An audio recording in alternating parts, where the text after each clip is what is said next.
o presidente Lula fez a reunião com seus ministros da Esplanada no Palácio da Alvorada. Foi um almoço de fim de ano e ele defendeu que o primeiro escalão do governo precisa se empenhar para pacificar a relação com o mercado. Mais um gesto do presidente hoje na tentativa de refazer a ponte com a Faria Lima.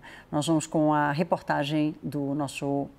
Pedro Teixeira, não é reportagem não, é o repórter ao vivo mesmo. Oi, Pedro, boa noite. Conta pra gente como foi esse dia aí na Alvorada. Tudo bem, Thaís? Boa noite para você e a todos que nos acompanham aqui no WW. Estou aqui ao vivo para contar como é que foi esta confraternização de fim de ano do presidente Lula com todos os ministros e principais auxiliares do seu governo. É bem verdade que em determinado momento a gente tinha a expectativa de que pudesse ser um encontro mais corporativo, digamos assim, com discussões de pautas importantes que surgiram durante o ano de 2024 ou que eventualmente podem surgir em 2025, mas o tom, segundo eu apurei, foi mais de uma confraternização de fim de ano, uma questão mais social, esse almoço que durou 2h30. De qualquer forma, o presidente Lula aproveitou esta reunião para passar alguns recados, principalmente indicando que os ministros e ele pretendem evitar conflitos, especialmente com o mercado e também questões relacionadas a isso que eventualmente podem surgir durante o governo. Passou o recado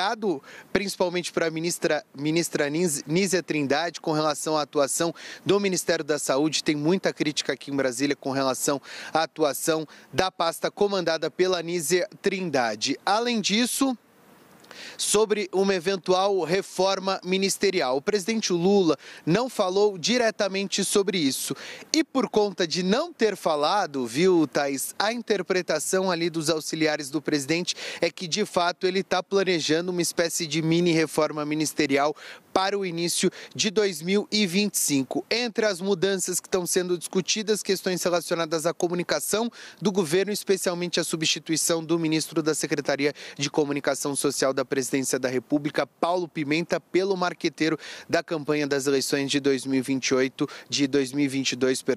o Sidônio Palmeira. Essa é uma das possibilidades que estão sendo discutidas, inclusive o Sidônio estava presente neste almoço de fim de ano no Palácio da Alvorada. Antes do almoço, o presidente Lula reuniu 3 ministros do corpo econômico do seu governo, o ministro da Fazenda, Fernando Haddad, o ministro da Casa Civil, Rui Costa, e do Planejamento, Simone Tebet, para gravar um vídeo ao lado do novo presidente do Banco Central, Gabriel Galípolo, falando sobre a independência do Banco Central, desejando boa sorte ao Galípolo e indicando que eventualmente pode discutir novos ajustes fiscais. A gente separou este vídeo publicado nas redes sociais do presidente Lula e vai exibir agora no WW.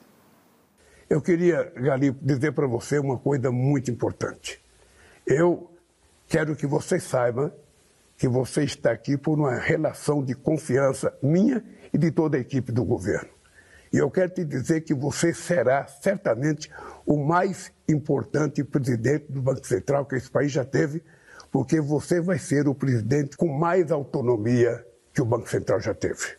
Porque eu tenho certeza que pela tua qualidade profissional, pela tua experiência de vida e pelo teu compromisso com o povo brasileiro, certamente você vai dar, sabe, uma lição de como é que se governa o Banco Central com a verdadeira autonomia.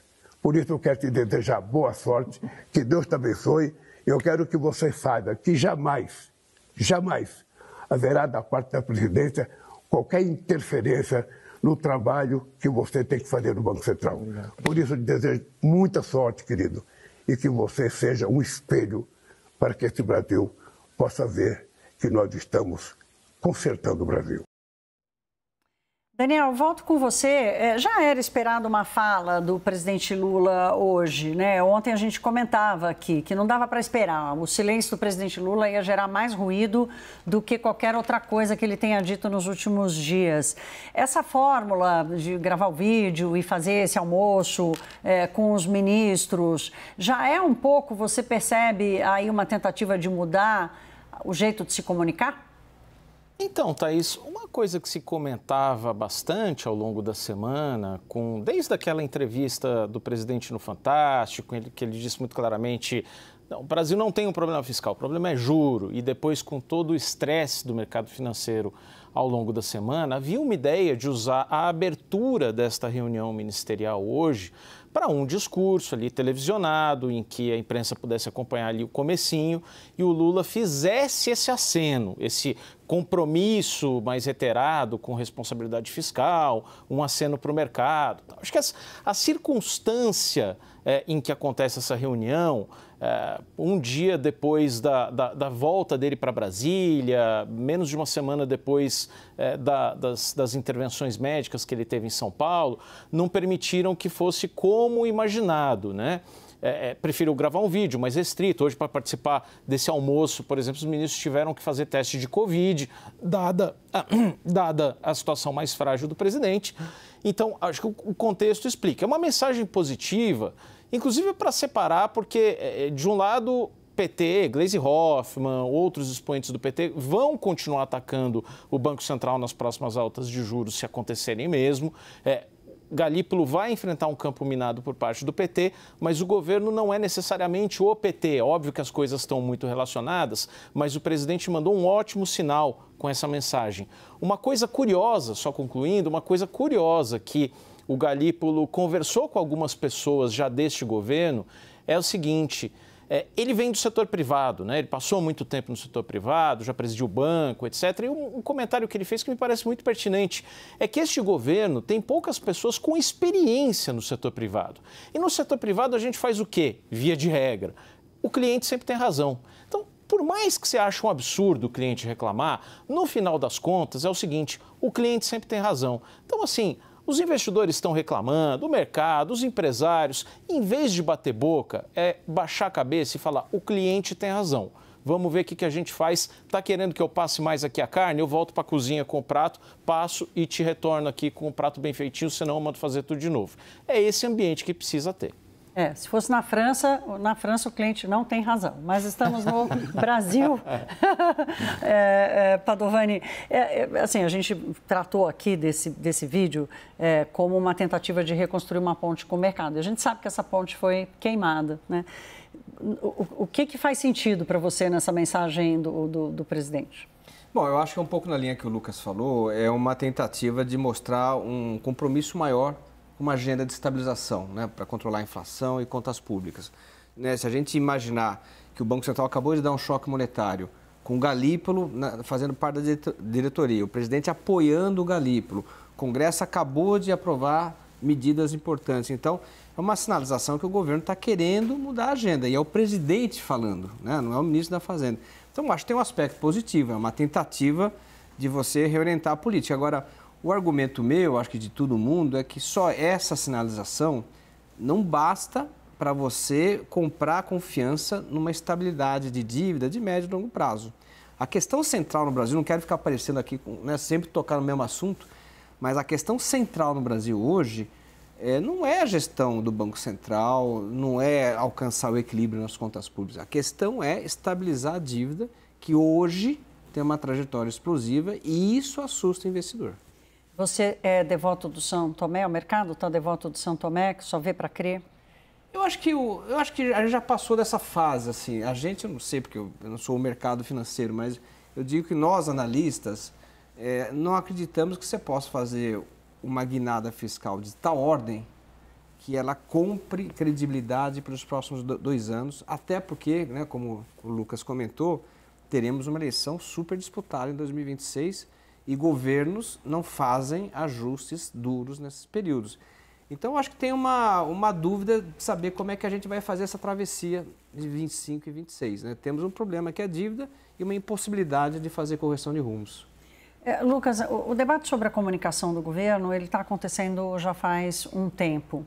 E tem uma outra lacuna que muita gente do mercado cobra, que é da convicção. Então, são 2 problemas, o problema da comunicação e o problema da convicção.